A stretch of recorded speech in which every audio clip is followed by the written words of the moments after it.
Hello and welcome to the Intentional Clinician Podcast. I'm your host, Paul Krause, licensed professional counselor. In today's podcast, we are returning to the subject of Ayurveda and the practices of Ayurvedic medicine and principles. Returning to the podcast is Charles Goodman, who is an Ayurvedic practitioner. Charles Goodman was originally interviewed on episode 60 of the Intentional Clinician Podcast. So if you are looking for a definition of Ayurveda and how it works and what its principles are, I would start there. In today's episode, we talk a little bit more about practical applications of Ayurvedic techniques on different things relating to mental health, such as anxiety, depression, anger, and more. A little bit about Charles before we get started. Charles Goodman has devoted his life to the study and practice of Ayurveda, the world's oldest and most complete system of healthcare.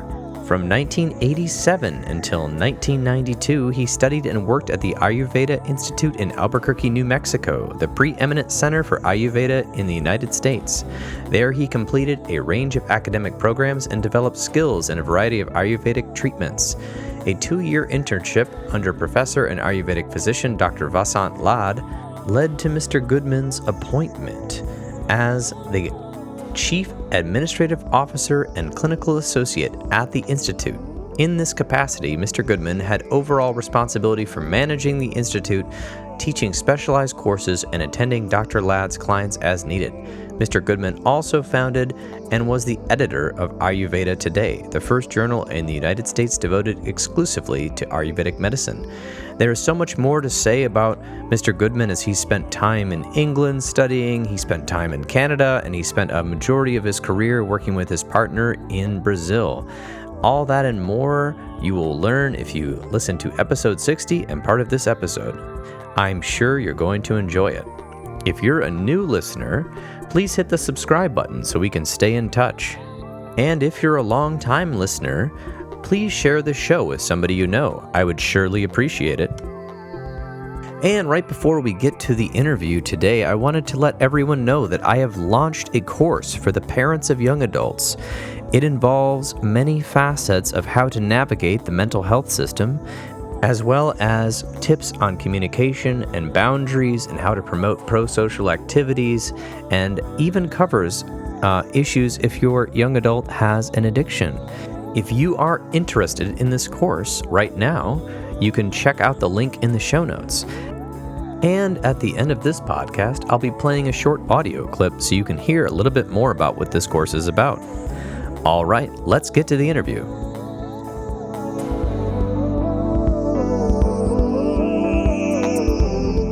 Welcome back, Charles Goodman, to the Intentional Clinician Podcast, back by popular demand. After your first podcast interview came out on Ayurvedic practices, people had been asking for more. So here we are. And I know that we've talked about possible Ayurvedic solutions or practices for psychological conditions. So welcome back. Thank you, Paul. It's nice to be back with you again. Wonderful. So we had a very long discussion about Ayurveda philosophy last time, and we didn't really get into the specifics. You gave a large overview of the balancing mechanisms and how it is a large philosophy that could be sort of brought into other philosophies. And we learned about Pitta and Kapha and Vata. And if people haven't heard that podcast, I would encourage them to listen to that first. So I'll put a link to that in this show. But one thing we didn't really get into too much was how Ayurvedic practices could possibly help with psychological conditions such as anxiety, anger, and depression, memory and focus, some of the other things we might touch on today. So maybe you could pick, but I would love to know if we could start with one of the top 3 that we hear a lot as clinicians, which is anxiety, anger, and depression. Any one of those you want to touch on? Sure. Let's take a quick look at all 3. Okay, let's do it. I think pretty much all of your listeners will be aware that mind and body are connected. If you make a change in the body, the mind will reflect that change, and vice versa. Changes in the mind cause changes in the body. I think of the entire human being as being something like the four legs of a chair, representing the physical, mental, emotional, and even spiritual aspects of life. Now, if you want to bring a change to an individual, you can do so by approaching any one of those four. Just as when you want to move a chair, for example, with four legs, pulling on any one of the four legs will bring the whole chair along. But the easiest leg to pull on the chair is the one nearest to you. And I think that the nearest of the four aspects of human life, the easiest and often the most effective, is the physical. So what I want to talk about a little is how these three common emotional problems, depression, anxiety, and anger, have a kind of a root in our physiology. Now, this is not to say that drugs for these disorders and psychotherapy aren't valuable. They, of course, are. But if you add the physical component, psychotherapy can go much quicker, and the need for drugs can be much less or reduced more quickly. Nothing wrong with drugs when we need them, but of course, there is no drug without a side effect. And so we want to use those almost as a last resort. Indeed, yes. And I love how Ayurvedic practices can sort of complement psychotherapy and medications. And in the mental health world, we like to call it the least restrictive environment. And so for most people, the least restrictive clinical environment would be outpatient counseling, which would be once a week, either in an office or over the internet appointments. And we could go up from there. I'm actually developing a handout and a blog about levels of care, both clinical and non-clinical, because non-clinical non-restrictive levels of care could be exercise, socialization with healthy people, music practice, different things we can do for our mental health that aren't necessarily clinical. But when we go clinical side, outpatient therapy, which is what I do and our clinic does, is the least restrictive environment. There's some debate about what is next, but usually intensive outpatient 3 times a week. And oftentimes it depends which literature you're reading. If you're reading the American Psychiatric Association, they would say the least restrictive environment is one medication. We would say that usually it depends when are you needing that medication, how much therapy is not working before that is needing to be happening. And that's sort of up for debate, but I would say it depends on the person. Some people can do just fine with outpatient therapy and never need a medication. Some people can go to intensive outpatient, even if outpatient therapy is not working, and they don't need a chemical to change their mind balance. But oftentimes when we see somebody in the hospital or partial hospitalization, which is a day program, they're needing not only a lot of psychotherapy, but they're going to need something temporarily to stop their mind from going in the way it's been going. And then the debate, of course, after that is how long do they stay on a medication, right? And how many interventions do they need post-treatment? So there's a lot more to be said on that. Again, it's about a 10-page article that I'm writing about these levels of care, both clinical and non-clinical. But I love how Ayurvedic kind of could weave its way into both. So could you tell us a little bit about that? Indeed. Let's begin with the emotion of depression, for example. Depression is a condition that's often characterized by low and sluggish energy. There's a tendency to seek comfort in sweet comfort foods, which tend to increase weight, which cause even more lethargy, and can result in even deeper depression. Now, depression is generally thought of as a heavy emotion, and heaviness is an attribute of the biological force which connects to the two elements, water and earth. Depression causes a feeling of both mental and physical heaviness, inertia, and a general lack of vitality. Now, depression often responds well to changes in diet, replacing heavy, sweet, and oily foods, which all create heaviness in the body, slowness in the body, and can contribute to a psychological condition of heaviness, lethargy, and depression.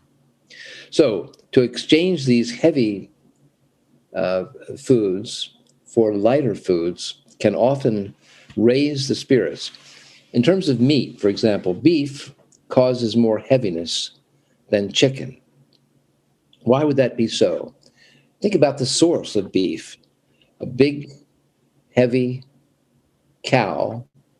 They tend not to move fast. And the meat that comes from these animals tends to contain within itself some of these characteristics of the animal that they come from. A chicken, by contrast, is much lighter. In fact, I suppose under certain circumstances, chicken can join other fowl in actually flying, and they move more quickly. So the food from that animal produces less heaviness than does beef, and this extra lightness can oppose the heavy condition that we associate with depression. Now, in terms of activity, depression causes many people to just want to go to bed and pull the covers over their heads.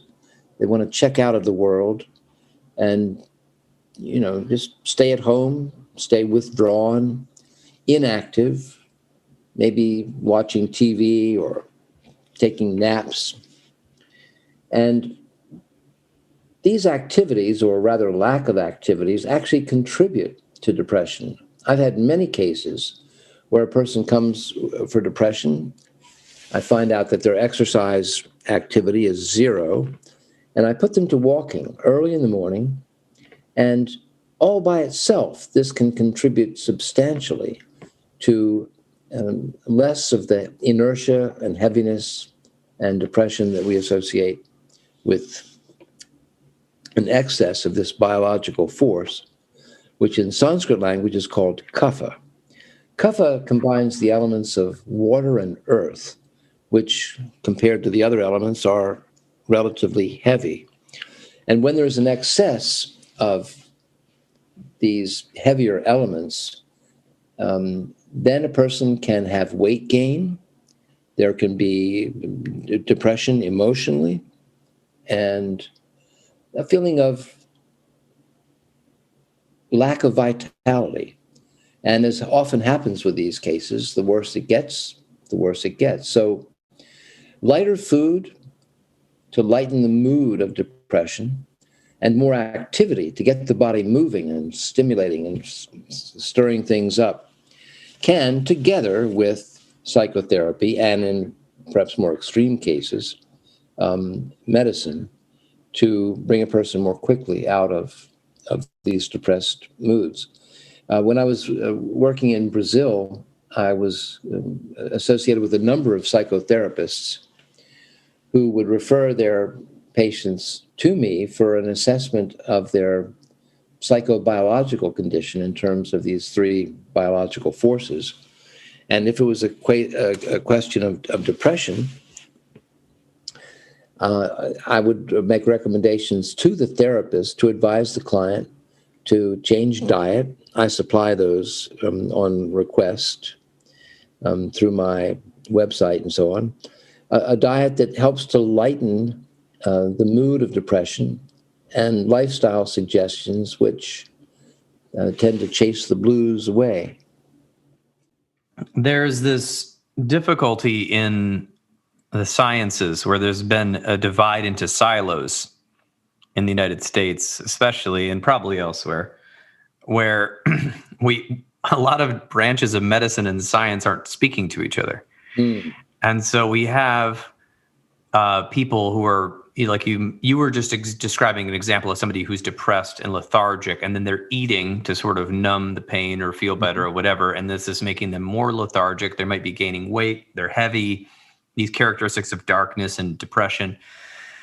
And now sometimes when people are depressed, they also don't eat, right? But that's, I think, not as common as the eating. But we're talking about that, and if they went to a regular doctor, they may not mention the weight. They might just give them the medication, which is sort of, we're forgetting two things here. We're forgetting, first of all, what are they putting in their body?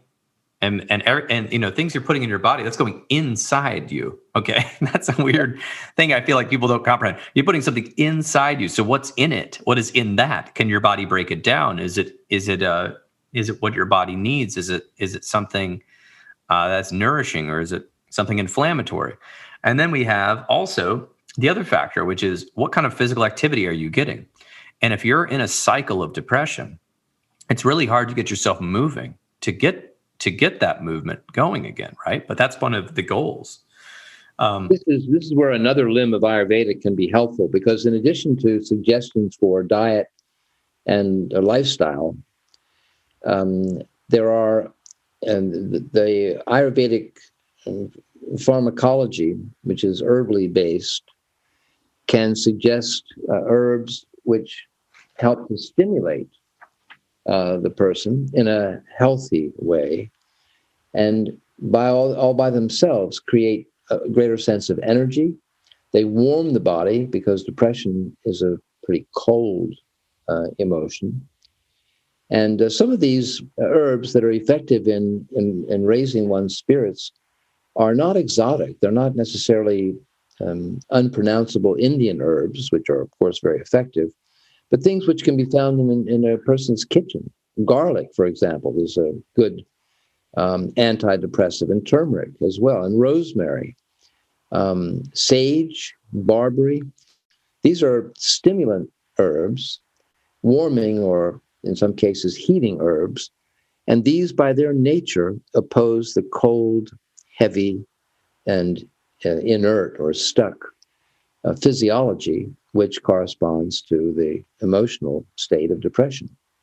So diet, lifestyle, and herbal formulas are the three tools most often used in this country for Ayurvedic practice.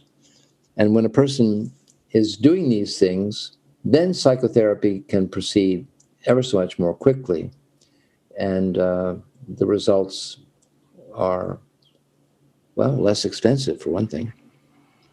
Well, what's interesting to me about Ayurveda and Ayurvedic practices is it seems like there's these sort of principles of physics and metaphor and observation that are coming into the practice. So it reminds me of the alchemical writings of James Hillman, who took alchemy to be a metaphor and went through all the different colors and different shapes and types of solids that the alchemists were trying to make back in the medieval times, and made a psychological comparison to each color and each type of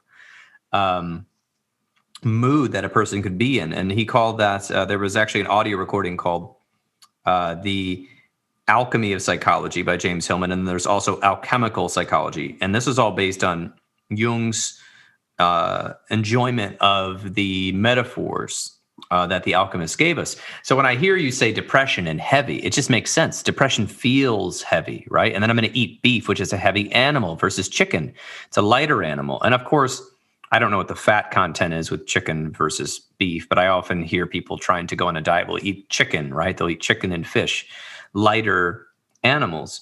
And so there's something there about you're trying to bring them into balance by balancing the heaviness with some lightness. And then you said these herbs and these things that can be found in the household are possibly, invigorating or enlivening. And so you said, what were the three things? Herbs, and what were the other two?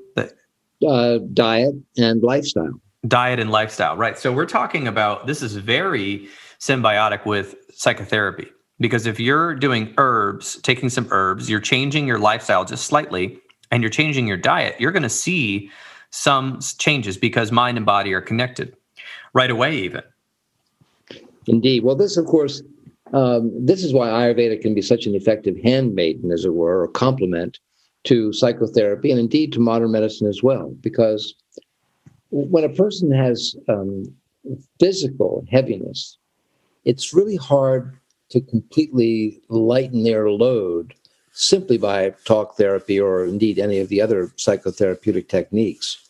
The needs of the body must be respected together with the needs of the mind. They go hand in hand. And from the Ayurvedic point of view, if depression is caused by an inappropriate diet or lifestyle for that individual, the first order of business is not to move quickly to treatment, but to stop the cause of the problem. In other words, if a person is sitting in front of the TV all day, eating ice cream, Coca-Cola, and so on, it's going to be very hard for them to get out of a state of depression. So if one removes these causes of heaviness, weight gain, lethargy, fatigue, it just clears the deck so that the psychotherapy can proceed with less encumbrance. And that is very handy to us, psychotherapists, if we could actually get a holistic whole body program going on. In addition to the psychotherapy, it'll move a lot faster.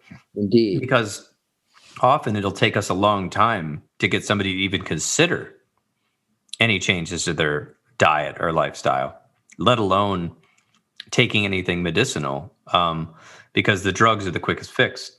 But I'm curious, what about anxiety and anger? Could you tell us a little bit about maybe some examples of that? Indeed. Well, anxiety is probably the most common complaint in society today, fueled in part, of course, by the COVID virus. People are a little on edge because it's a potentially life-threatening situation. But even apart from COVID, we live in a fast-paced world, and it's the speed of modern life, as much as anything, which provokes anxiety in people. The nervous system is governed by one of these three biological forces called vata, which is a Sanskrit word that means movement, or what moves. And when people move too fast or have too many balls juggling at the same time in the air, it tends to accelerate the velocity in the nervous system, and a faster than normal nervous system is going to, in most cases, produce anxiety, just a feeling of unsteadiness. Now, the elements that associate with anxiety are the elements of space and air, which are invisible. So this force of air is subtle and abstract. But here's a challenge. This is really going to put the cat among the pigeons. I would ask your listeners to consider that when they feel most anxious, see if they don't also notice having intestinal gas, too much air in their intestines. Now, it's hard to make a simple connection between gas and anxiety or nervousness, but both are fueled by an excess of air, which is an aspect of movement. Air is never still. It's always moving to one place or the other. And in this sense, it's quite the opposite of kapha, which tends to be at least slow and sometimes actually inert. So when a person's suffering from anxiety, it's almost always the case that they are moving too fast. And so a simple beginning to a fix is to encourage them to slow down, do less, take more time with each task, try and avoid multitasking and just focus on one thing at a time. Now, diet plays a role in this as well. If a person takes food which is intrinsically light, salads, for example, or uncooked food, raw food, or the famous gas makers, beans, cabbage, all of the cruciform vegetables, broccoli, Brussels sprouts, and so on. These things produce gas, which is light, and this somehow aggravates the nervous system into being hyperactive. Often people who have anxiety also have difficulty getting to sleep because when they lie down hoping for sleep, their brains are moving so fast with so much activity and so many problems and things to worry about that insomnia is a frequent association. So when a person is experiencing anxiety, which is I think of anxiety as baby fear, because if anxiety increases significantly, fear is what will be experienced. So really, anxiety is considered to be on the fear spectrum. And strange as it may seem, eating root vegetables, well cooked, rather than the lighter parts of the plant in terms of vegetables, can have can cause an increase of a sense of weight, which gives groundedness, a sense of connection to the earth. And this is one physical solution to the problem of hyperactivity in the mind. So there's a diet for calming vata, which has the effect in almost every case of lowering anxiety, and on the positive side, we could say that it increases courage. If courage and fear are opposite to one another, then reducing fear means that courage is enhanced. So diet is an important tool for calming the excesses of anxiety. And there are, of course, a number of herbs as well that further calm and slow and ground a person. Ashwagandha, although it's primarily an Indian herb, has come to be pretty well known in this country. And a lot of people take ashwagandha as a single herb.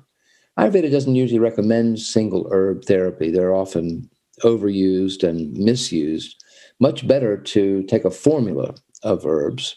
So, for example, in the case of a vata calming formula, one might well take ashwagandha and basil and garlic is also good because it's warming. Ginger is a good herb for vata, and pretty much anything that calms and slows the nervous system, including valerian and even skullcap.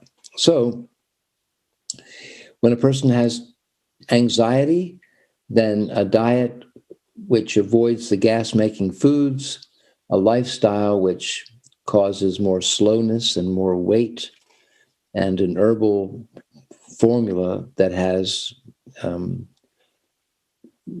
calmative herbs primarily will go quite far and quickly to calm vata, so that then the psychotherapist can deal with whatever are the underlying psychological causes of fear and anxiety and not be troubled with the simple mechanical physiological causes of it.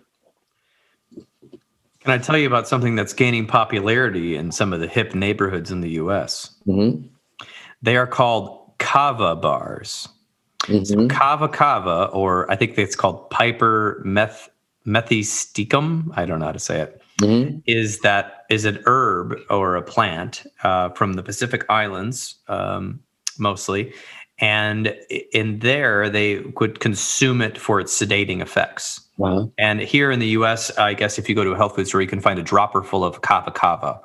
Now, these kava bars are purporting to have imported this stuff in some sort of different way, and they have a big spiel. I went to one of them once, and they sell you a large cup of kava, and they flavor it with maybe pineapple or something, right? So it tastes sort of like a cocktail, but it's kava. It's not alcohol. And cocktail, with they have different flavors, pineapple with some soda water and who knows what else. And it's the root of the drink, it's the root of the plant that produces the drink. So interestingly enough, like you said, it's the root that might bring you back to the ground. It's the Exactly. kava root. The And problem with these monotherapies, and with respect and affection, we Americans tend to love these single, quick solutions to problems. But it's very easy to abuse and overuse these simple things. Kava kava in excess, and it doesn't take much, not only produces calmness, but it actually produces dullness, mhm. and can go too far the other side. This is why, on the principle of what is known as synergy or synergy, two or more herbs, each of which have the same effect, but from a different point of view, are considered more than twice as effective as either one in twice the dose. So that's why a good Ayurvedic formula will usually consist of 6, 7, or 8 different herbs, which balance each other, which utilize the best of each of them in a way which calms but doesn't dull the mind, slows the nervous system without making a person lethargic, and enables the creativity that's associated with vata and a lively nervous system to come to the fore and displace useless anxiety and fear. Well, I like the Ayurvedic approach. Sounds much more balanced. I just thought it was kind of hilarious that they're now having kava bars, because that's a shift away from alcohol, because people are finding that alcohol only has them feeling good for a little while, and then there's a lot of negative effects. But interestingly enough, there was a small review. It was done by some nonprofit in England that said that kava was more effective than placebo at treating short-term anxiety, but there's a lot of health risks with consuming it long-term because of potential liver issues. There you go. So, of course, just like alcohol, except actually possibly faster, because it goes right through the liver pathway. So, so far, I keep hearing Ayurvedic trying to get us back to the balance, but I guess I want to know a little bit about anger. If you could tell us about that Anger, popular topic. indeed. Anger, though, is not normally listed as one of the 3 or even 4 most troublesome emotions, and yet it can be more devastating than the other 2, because anger doesn't just influence the person who feels angry. It influences often people that are in their families or in their workplaces or in their environment generally. And pardon me, it can give rise to some extremely unsocial behavior. Now, just as kapha and vata, we have seen, are cold emotions. Think, for example, about anxiety and fear. Don't you feel that these are, in fact, cold emotions? Oh yeah. Well, I think a lot of times people have reported me when they're very, very anxious, their stomach hurts, and then their body, their limbs get cold. Yes, right. Right. And with depression, I've heard people tell me that they just lay in bed and they have to cover themselves with blankets because they're freezing, Right. because they're not having any body activity. Both of those emotions, based on the Ayurvedic perception of the 3 doshas, vata, pitta, and kapha, anxiety and depression are both cold emotions. Anger, on the other hand, quite obviously, is a hot emotion. So when a person is suffering from anger, it's almost always the case that for one reason or the other, they're taking too much heat into their bodies or subjecting their bodies to too much heat. For example, I think everyone knows that if you eat very hot, spicy food, this can not only increase body temperature, but it can also increase the emotional temperature and result in irritation, anger, and in extreme cases, even rage. Less obvious is the simple radish. They're piquant or spicy. One doesn't think of them as potentially harmful food, but if you eat enough radishes, you'll get hot, and anger may be a consequence. Less obvious is the simple banana. You ask most people what is the taste of a banana, and they'll tell you it's sweet. Of course it is. But there's a secondary taste to bananas, which is sour. And that sour taste in a banana, in some cultures, is called the acid taste. Increases heat, as does any acid in the body, and that too can give rise to hot emotions and indeed to physical inflammatory problems. I've known little children particularly who, because they eat too many bananas, have very bad temperaments and anger and lashing out, bad behavior with their parents and so on. Reduce or take away the bananas, and cool and calm is restored. So again, as with these other emotional disorders, there's a special diet for people who have too much heat, physically and mentally or emotionally. And for the most part, it consists of removing the foods which cause this excess of heat. Coffee, for example, has a pH of around 2. It's very acidic. And coffee can promote anger. And everyone that I know, particularly here in the state of Washington, which is home of Starbucks and it's the coffee capital of the world, or likes to think of itself that way. And it's, people are, pretty hot. Anyway, alcohol. Native Americans showed great wisdom in calling alcohol firewater.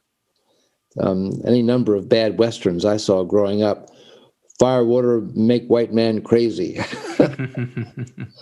It's true. Alcohol, like coffee, has a pH of about 2. It's very acidic. It's not the alcohol as such. It's not the part that makes you inebriated.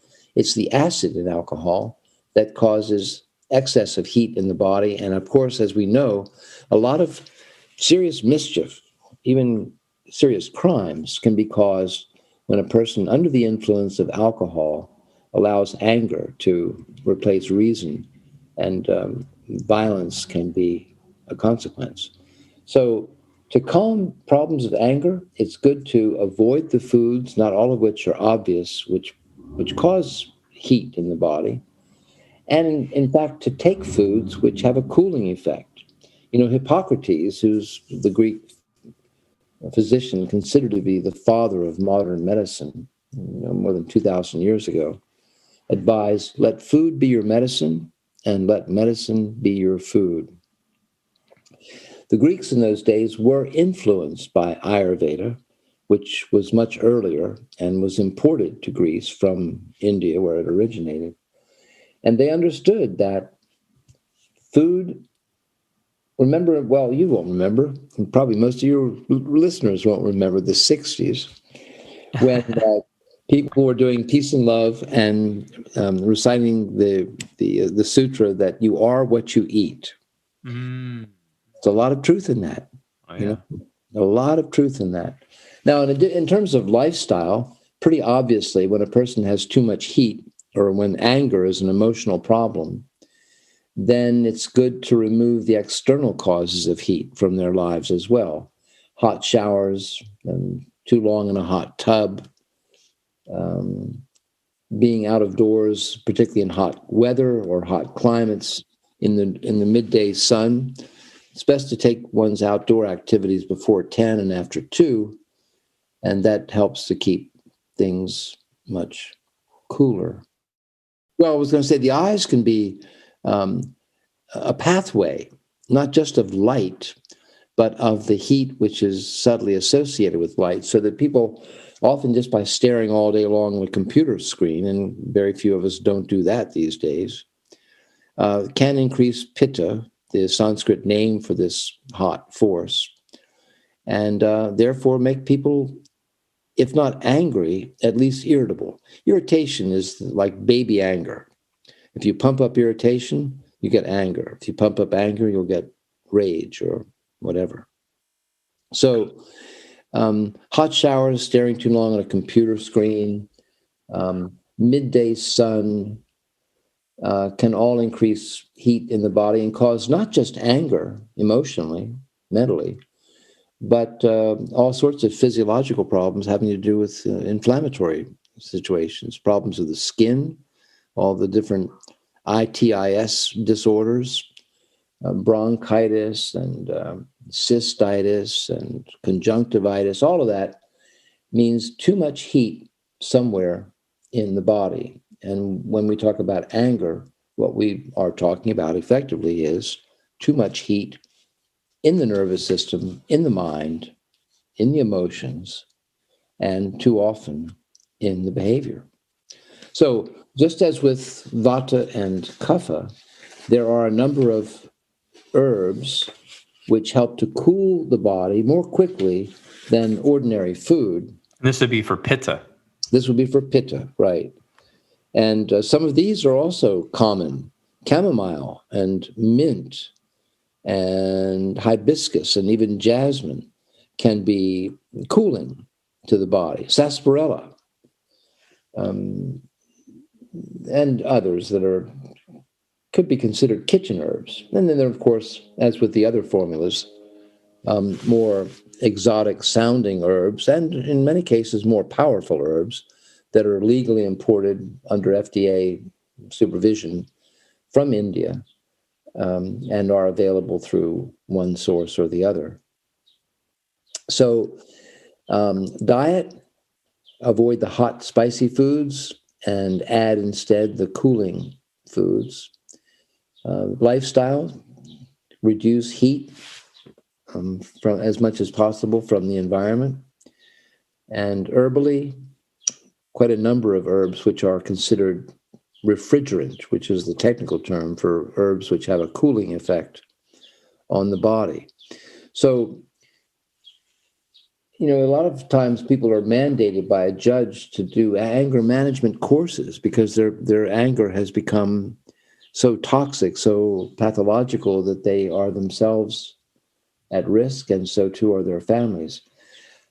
A judge might well consider a pitta pacifying program that would probably, in many cases, effectively reduce these people who suffer from anger, and worse, whose families suffer as a result of their anger.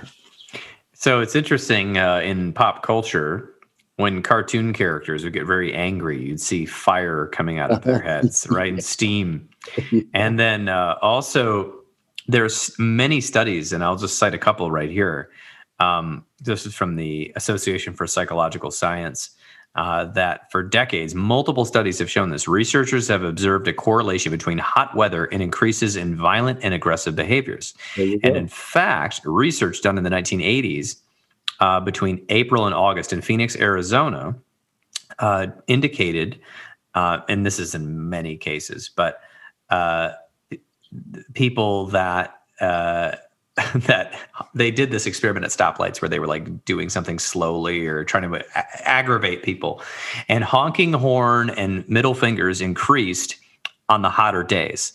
And even more so in the 80s, of course, some of these cars didn't have air conditioners. So people that had their windows already rolled down were even more upset and angry. Then there was another person from the same place that was from Iowa State University that did many studies on heat hypothesis. And one was published in Current Directions in Psychological Science. He observed that, this is Craig Anderson's study. Excuse me, I should say that beforehand. He observed that there are about 2.6% more murders and assaults in the United States during the summer than other seasons of the year. Hot summers produce a bigger increase in violence than cooler summers, and violence rates are higher in hotter years than in cooler years, even when various statistical controls are used. Anderson argues that hot temperatures make us uncomfortable, which leads to crankiness, and cranky people are irritable and prone to lashing out. That's his theory, right? But I just think it's funny how that can all go back to Ayurvedic philosophy. And then there was another science article in the Psychological Science magazine about heat aggression and retaliation by analyzing violence during baseball games. And this guy from Duke, Dr. Richard Larrick, analyzed data from 57,000 something Major League Baseball games. And apparently they were finding that in the games where it was hotter, the probability of a pitcher hitting a batter increases sharply, even in higher temperatures, when more of the pitcher's teammates have been hit by the opposing team earlier in the game. Especially on hotter days, players were more likely to retaliate against each other in violence. Although the direct relationship between temperature and aggression observed in the study was moderate, the evidence suggests that heat appears to magnify the response to provocation. Heat predicts retribution. And that's in baseball, which is largely a non-violent sport compared to hockey, right, or football. So anyway, I just think that's interesting how science is just showing the same things that Ayurvedic medicine has been saying for thousands of years. It's an old story. There's really not that much new under the sun. And while many people think that because Ayurveda is very old, it's considered to be around 5,000 years old, that it must somehow be primitive. This is not the case. It's very natural. It's experience-based. It's eminently scientific. But it's distinguished from the modern approach to health in being very simple and natural. Remove the cause of disorders, whether it's dietary or lifestyle or some other cause, and you can change the effect, sometimes even without the need for medicine or surgery or other more drastic forms of intervention. Yes, I like it. Are you open to some more questions about how Ayurvedic principles can help with a few other conditions? Sure, fire away. Well, there's a couple of things that are plaguing the United States that I see a lot, which is the craving for sugar and also cravings for alcohol. Well, let's start with sugar because one of the things I've noticed is that a lot of sugar is marketed towards children. And it's unbelievable that if you, and I get it, that, convenience stores are convenient, right? But in these neighborhoods where people are going to the convenience store, they have no fresh fruits or vegetables. They have bread and milk and a ton, and I mean a ton, metaphorically, of candy. And it seems to me that companies are targeting children with sugar because it's sort of the drug of choice of children, and it also gets them hooked, for life because it's neurons wire together, fire together. So if your body's used to a certain amount of sugar, you may not even realize how much sugar you are consuming at an older age when you start really feeling the negative effects. So the cravings for sugar are big, I think, because there's also, if you eat any sort of processed foods, it's added to most of them, a lot of them, right? Even potato chips sometimes have sugar in them, added, just a little bit here and there. And I'll just go out on a limb here.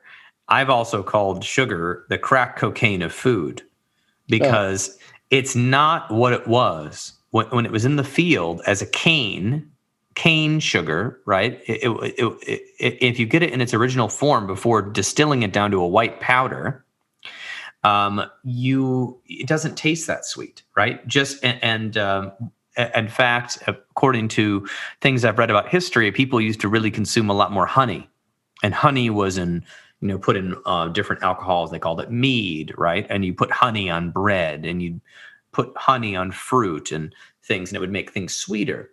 Well, then somehow, in some way, we got not only cane sugar, but we got granulated white bleach sugar, not even the brown sugar, right? And it's led to an epidemic of diabetes of type 2. It looks like this. Approximately 1 in 10 Americans have type 2 diabetes. That's going to increase to perhaps 3 in 10 within the next 20 or 30 years. At least if the president... It says more than 34 million Americans have diabetes. About 1 in 10, approximately 90 to 95% of them have type 2. So mostly it's type 2. Yeah.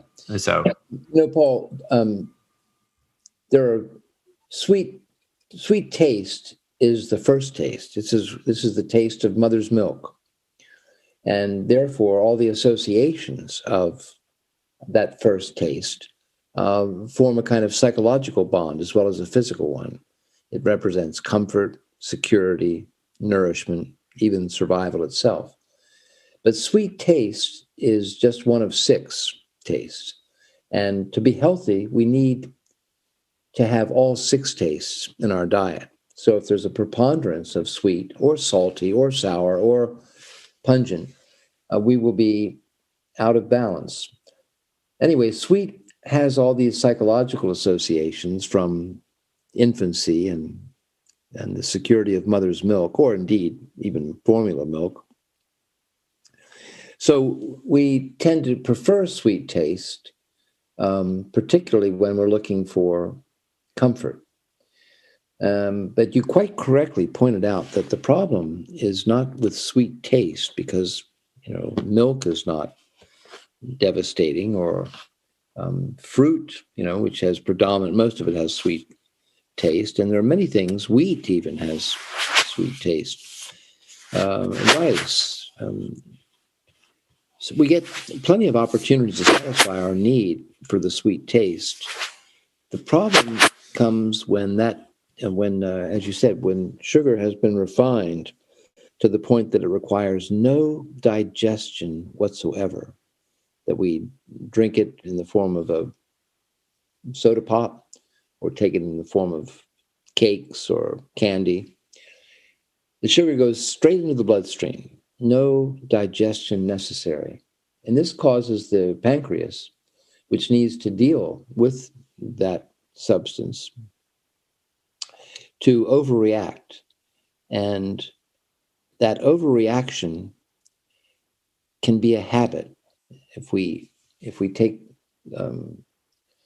concentrated sweet in the form of sugar or other, even white bread is a kind of concentrated sweet carbohydrate, then it establishes a pattern of hypo and hyperglycemia, or too little and too much sugar in the bloodstream, and this becomes an addiction.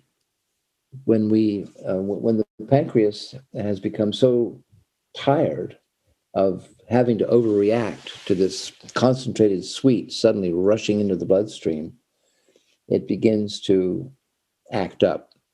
And that's when we can expect type 2 diabetes to manifest. But even before that time, too much white sugar causes energy fluctuations. And this can have an influence on emotional moods as much as anything else that we experience. So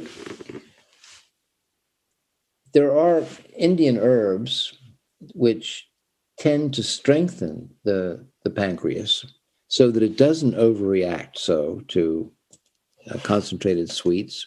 And this can help to reduce the dependence or the addiction on these things. I have given a formula that I call sugar balance, to scores, probably hundreds of people. And even within a month or so, taking this formula, people find themselves growing indifferent. They can take it or leave it, and it's not an addiction anymore. It doesn't contribute to weight gain. And it's just a way of encouraging the body to remain in balance without overreacting to foods which are devitalized and are bad for us. So the scourge of diabetes and the projections that it's going to be worse than COVID as a pandemic in time to come can easily, particularly through herbal therapy, can be reduced, and with a significant improvement in individual health and almost an incalculable savings in the cost of our national health care. Wonderful. So with Ayurvedic herbs, it would have to be possibly a formula that could assist with the decrease of sugar. That's right. It's one of the principal herbs used in this is one which is called in Sanskrit Chardunika, which in some translations mean slayer of sugar. And it doesn't harm your taste for sugar. What it does is it improves the functioning of the pancreas so that the production and distribution of insulin, which is the function of the pancreas, is regularized and normalized so that a person doesn't get into the hypoglycemia or low sugar, which drives them to the cookie jar, or in some cases to the wine bottle or cocktail lounge, because the molecules of alcohol and sugar are very, very close together. And from experience, we find that when a person is able to reduce their desire for alcohol, they also reduce their desire for sugar, and vice versa. Well, it's funny you say that because I don't imbibe alcohol that often. But when I do, I try to enjoy it with friends, maybe on the weekend. And I notice the day after having, if I have 2 drinks, maybe 3 at the most, in an evening, I will be craving the worst food ever the next day. Usually sugar, terrible food. And this is not from a hangover. This is just, I just notice it. And then I don't drink all week and I'm eating healthier and healthier. And the more I exercise, the more I'm craving maybe like fruit or, proteins, things like that. And I was wondering, does alcohol influence our sugar craving? Well, because alcohol is itself, like sugar, such an easy to enter the bloodstream. That's why when you take a drink or two, right away you have the effect of it. There's hardly any delay because it doesn't need to be digested. It's just straight into the bloodstream. And so that increase of what effectively has the same influence on us as sugar creates a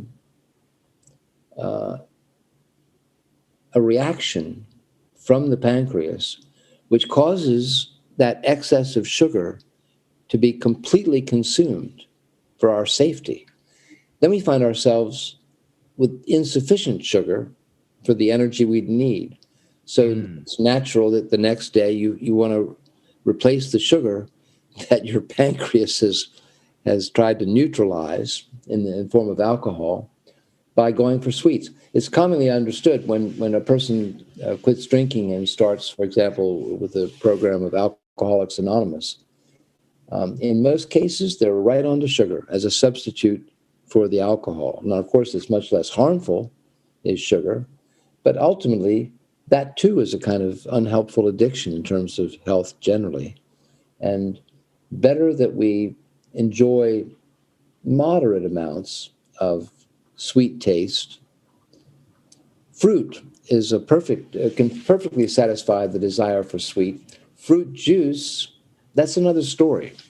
There's no juice bars in nature. Well, a person wouldn't normally, in a state of nature, if there ever was such a thing, wouldn't normally go into an orange orchard and eat 6 or 7 oranges. I mean, it's just not what you would do. 1 or 2 is more than enough to satisfy. But you can easily drink the juice of 6 or 7 oranges, and that too, even though it's not refined white sugar, is a form of sugar which taxes the pancreas, causes an insulin overreaction, and can become addictive. So a lot of people who drink fruit juice in large amounts regularly, thinking that they're doing something for their health, are in fact putting themselves at risk for diabetes, just like people who eat too much sugar. And is that because it's the fruit juice has been separated from the pulp and the other elements of a piece of fruit? In effect, yes, because there's no or very little digestion necessary for fruit juice. Whereas if you eat a whole orange or a whole apple, then you have to do some work to break it down, to digest it. It enters the sugar enters the bloodstream more slowly and doesn't cause this excitement and reaction of the pancreas.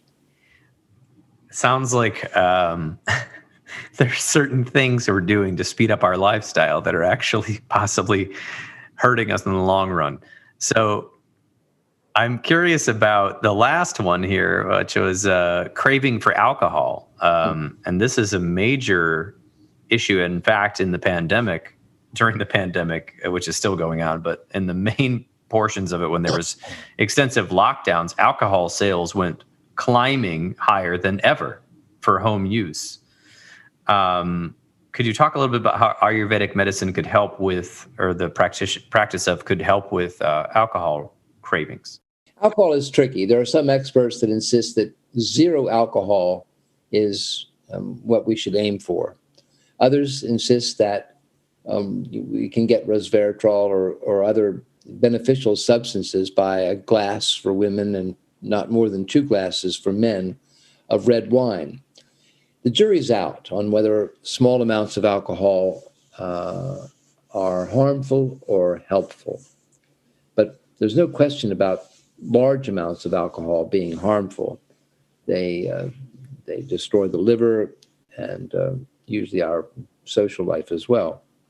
So when alcohol becomes a problem, when it becomes an addiction rather than a pleasure, then Ayurveda has a solution in the form of various herbal formulas which strengthen the pancreas and reduce that craving for the sudden fix that we get when we take either alcohol or any concentrated sweet. It's long been observed that addiction produces allergy. In other words, whatever we're addicted to, we're also allergic to. You can drink a glass or 2 of wine. You're not addicted to alcohol. But if your craving were greater, then you would drink too much alcohol, and this would effectively be for you a poison. Well, there seems a clear association between whatever we're addicted to and what we are allergic to. And it's a paradox that we sometimes crave exactly what we're allergic to. That's why a person who's addicted to cigarettes, cigarettes are poison for that person, but they're addicted to it all the same. Alcohol is the same. If you're addicted to alcohol, it is probably for you a poison. Addicted to sugar, sugar is certainly harmful.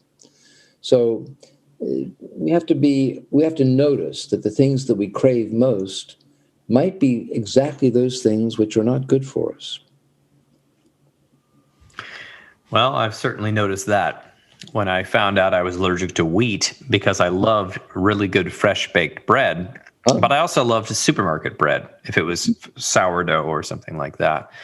And it was a tragic day when I saw that on my it's not anaphylactic, but it was a high sensitivity, and I noticed it immediately upon ingesting wheat, East American wheat, that I have all these symptoms within about 30 minutes. So the allergic addiction syndrome, yeah. And of course I would pair that with cheese, and I'm also allergic to milk. That's been proven. So anyway, based on that, so I love how Ayurvedic is so simple, but it's also difficult because in the modern lifestyle, a lot of people aren't taking time to slow down and consider what are they putting in their body, how are they treating their body. So the lifestyle, diet, exercise, and what are we surrounding ourselves with? This is becoming it's not a lost art. I don't want to say that, but what I mean is it's not common, but it does seem to be something that people strive for. So even in, I would say, popular culture now, you have people talking about how, meditation has helped them, and walking and going for the simple things. You'll hear this in books. You'll hear this in pop culture. In a way, trying to return back to some of the things that Ayurvedic practices have talked about, but it's almost as if we all know we need to do it, and that's why people talk about it, but are we actually getting to it? Are we actually holding ourselves accountable to the behaviors of slowing down and contemplation, and watching, not only watching what we eat, which is, Weight Watchers and that sort of thing, just caloric counting, but are we figuring out what sources we're eating what from and what types, and are we remembering about variety? All these things, these are things people skip over in modern society because we're all going so quickly. Now, COVID, of course, quarantines slowed that down. And so we saw a lot of people returning to cooking. We saw a lot of people doing online yoga and meditation and these sort of things.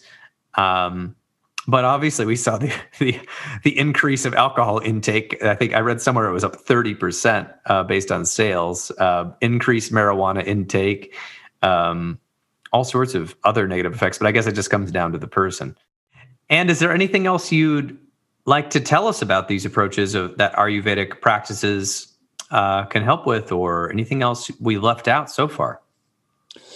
I think you just raised earlier an important point, and that is that most of us know what we ought to do to be healthier, but the problem is in actually doing it. Willpower enters into it, lifestyle, habit, and all the rest. That's why, while I believe firmly that if a person would carefully follow an Ayurvedic diet, they could have substantially better health and longevity.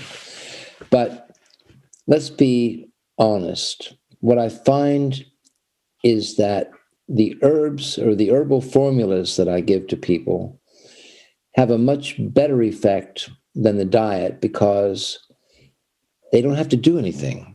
A couple of capsules per day that will either cool too much pitta or warm up vata and kapha. It's a kind of medicinal approach to make improved health easier. And when the herbs start to have their effect, and it's usually pretty quick that they do, then a person naturally finds it easier to avoid the foods that don't do them much good and choose instead the ones that are helpful. So while it shouldn't be the case, it is my clinical experience that the herbs are more useful for most people than the diet. But of course, together, diet and the herbs are the best way to go. Now, you asked if there's anything more that I want to add about Ayurveda. Let's put the cat among the pigeons here and risk losing our what gains we may have made in our peroration. One of the important causal factors in life and health is simply time. Nothing stays the same. Time is like a river, and we're all in that river. And there are times when the river flows rough and bumpy, and times when it's broad and smooth. The most useful tool for understanding the effect of time on ourselves is the ancient art of astrology. I know a lot of people think that astrology is woo-woo and silliness. They think that the newspaper account of their sun sign, Virgo, Aquarius, whatever it might be, is a little too broad to be of any use at all. And that would be true. But the sun is not the only significator in our astrological life. When we're born, in addition to the sun being in Libra or Gemini or wherever it might be, the other planets in our solar system are also seen against the background of the various signs of the zodiac. And to an experienced astrologer, these can be useful clues as to the health of an individual. For example, Mars is a planet which is often associated with aggression and anger, can be, because it's remember that Mars was the god of war. So the position of Mars in the astrological map, or the relationship between Mars and other planets in the chart, can help the astrologer or the Ayurvedic practitioner who uses astrology to see how best to defend against a difficult Mars, or perhaps it's a transitory problem. Just Mars, going around up there in the sky, will pass through critical areas in the chart. And so rather than needing to do any palliative or heroic measures for, say, an inflammatory problem, it's just a question of waiting a couple of weeks or a month or so until Mars moves on to cooler parts of the map. So I do sometimes use astrology when I'm dealing with clients, just in case the concern is one that has more to do with time than with something more substantial. That's just a side note, probably put off more people than it interests, but the truth is what it is. And astrology has been around for almost as long as Ayurveda. And for those who have an open mind, a lot of self-knowledge can come from this aspect of life. Well, I think a lot of the reasons people might be put off is that they've read the paper accounts of the sun sign of whatever's going on with their astrological things and have heard a bunch of really terrible pseudo astrologers going on about things. And in fact, I can't really speak at large on the system, but I would say that from a psychology perspective, if something is going to get you to consider different aspects of your personality, different aspects of your life, and even pose questions that may not be absolute truths, but may be tendencies, right, or patterns, is that going to harm an individual by examining that? Absolutely not. In fact, it's going to enliven them, right? And, different cultures have different ways of going about that. And so astrology is just one of those ways. I think it's the way that people use it that gets misconstrued and sort of berated around. People try to use it as absolute truth or religion or, I'm not going to leave my house unless I have a good reading today on my moon sign, or, the sort of exaggerative American ways of doing things sort of give it a bad rap, right? That's foolishness. Yeah, that's to completely misunderstand. Exactly. So what you're talking about is a lot different. And so I think our listeners can understand that it's a tool for awareness, self-knowledge, and also that there are some very interesting patterns and archetypes that run through when you actually work with a person who's experienced and knows what they're doing and isn't just trying to make a sideshow. Right. You referred earlier to the psychologist Carl Jung. Jung himself was a very good astrologer and used astrology in his clinical practice. And again, just as I have done with psychotherapists to deal with emotional problems, I have also used astrology with psychotherapists to help indicate areas which can be examined profitably to help improve one's psychological health. For example, tell me where Saturn is in a person's chart. I'll tell you what they're afraid of. Tell me where Mars is. I'll tell you what pisses them off. Can you say pisses them off? Yeah. I've heard worse on this podcast. Makes them angry. There we go. Well, politically correct. And, Neptune can indicate the possibility of, delusional states and so on.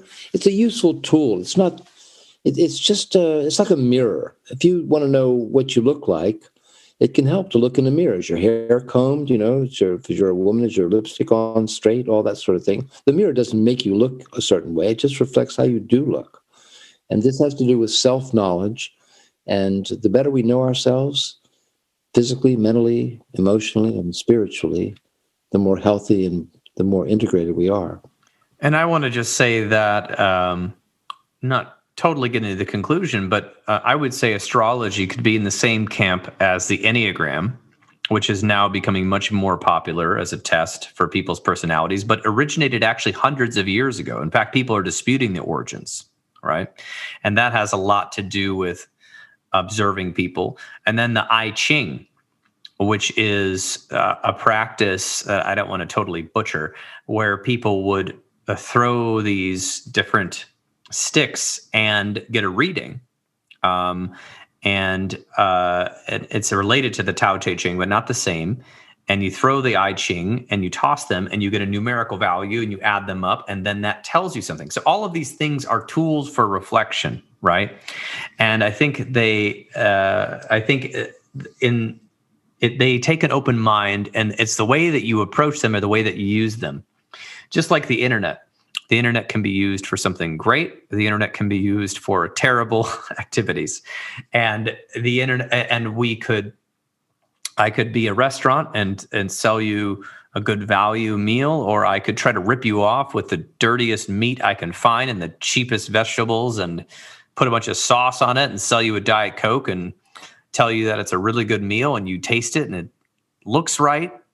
It's cut up right, but it tastes like trash, right? So it's about how we're utilizing it. So that's why I'm glad you brought up astrology, because I think it is a very interesting tool. And I think that the science, in the art of Ayurvedic medicine and even the art of psychotherapy, we're always looking for tools for reflection and new ways of understanding ourselves. So I appreciate you bringing that up, especially it being one of those could be knee-jerk reactions for certain folks because they've got a posture that they're in the right crowd here. So I think to be a scientist, we have to be looking at all things and especially as a practitioner, not throwing anything out, but also, be careful where your devotions lie.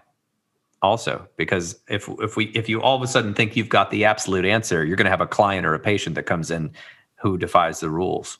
Always. Yeah. So I really appreciate it, Charles. Now, can people contact you? They can. I have a website. It's Charles Goodman Ayurveda. And on the website, I explain how it's possible to arrange a consultation, order herbs, book an astrology reading. And indeed, I'm happy to send diets and so on to people if they contact me.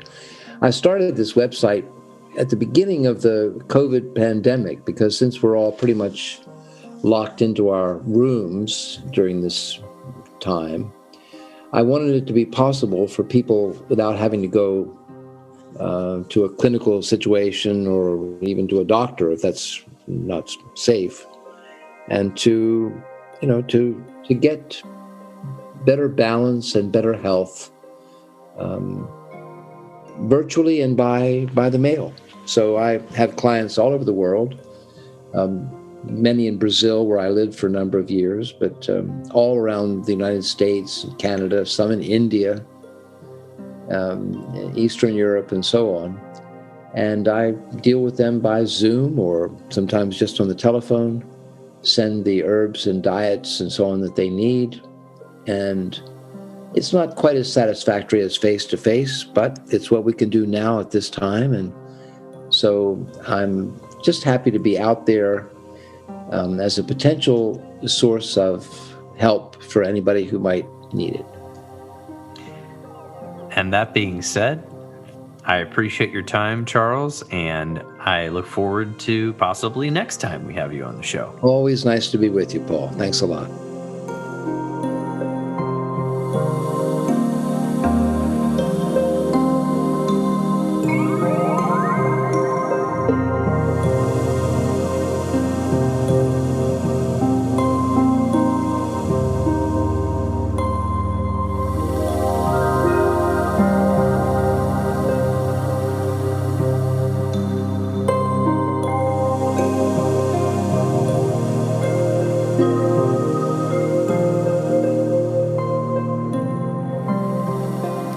And there you have it. This has been another episode of the Intentional Clinician Podcast with Paul Krauss. If you are enjoying this podcast, please share it with people you know. I would surely appreciate it. Until next time on The Intentional Clinician, I'm wishing you all a safe and peaceful week. As promised, I am about to play you an audio preview of a little bit of my new online course for parents of young adults. Here it is. Once referred to as the failure to launch generation, today's young adults are facing unprecedented challenges, leaving many parents of young adults feeling fearful, confused, and agitated. Today's young adults face an unstable job market, the ever-increasing availability of drugs, alcohol, and sexual hookups, uncertain career prospects, high housing costs, and political and social upheaval.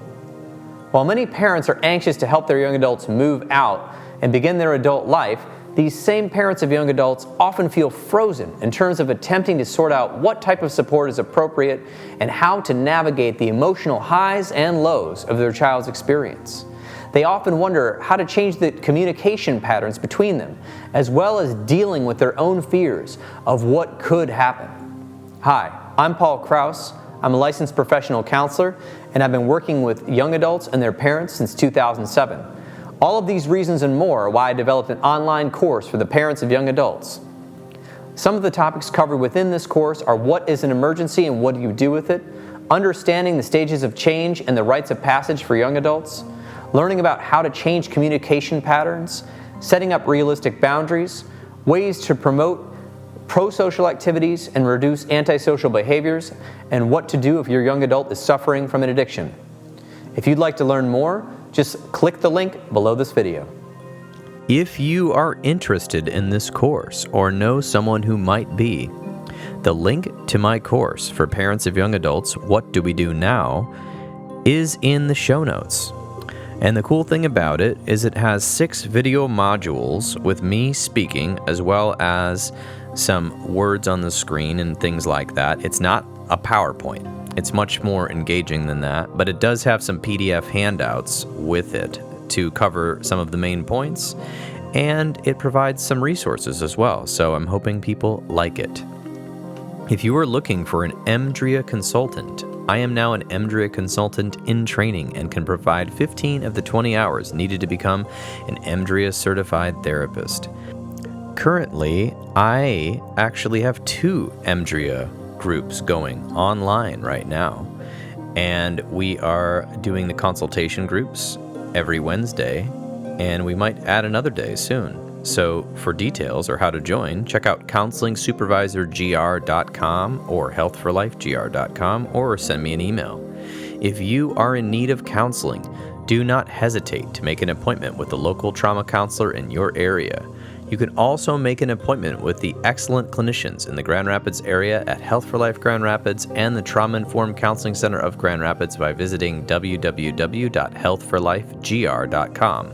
That's www.life.gr.com. The recording you just listened to consists of the personal opinions of Paul Krause and his guest. And while these are based upon their experience in their respective fields and the literature they have read, these opinions should not be viewed as the definitive truth or opinion on this or any other subject. Listening to this podcast is not a substitute for treatment. If you are in a crisis, please dial 911 right now or call the National Suicide Prevention Line at 1-800-273-8255. That's 1-800-273-8255. Are you a young person of color feeling down, stressed, or overwhelmed? If so, text Steve, that's STEVE, to 741741. That's Steve to 741741, and a live, trained crisis counselor will respond. Did you know that you can support your local bookshop while shopping from home? That's right. Check out bookshop.org. That's www.bookshop.org. And you can order books from the comfort of your own home. And all of the proceeds go to support local brick and mortar bookstores near you. If you are not a member of a counseling association or similar group, I implore you to get involved. The Michigan Mental Health Counselors Association and the Arizona Counselors Association are both examples of groups I'm involved in. And while they're not perfect, they are working to increase the availability of quality mental health services statewide. They're working on increasing education, promoting best practices, and making sure that the public can access licensed professional counselors and other professionals. I think one of the next steps for psychology is trying to integrate what we know about counseling and psychology and the positive things that can come from relationship skill building and communication and trauma work, and bringing all that into the field of education and possibly other disciplines, so that we can take what we know from psychology and counseling and merge them with other disciplines to create a better community and possibly even a better world. Thank you for listening. This has been Paul Krause of the Intentional Clinician Podcast.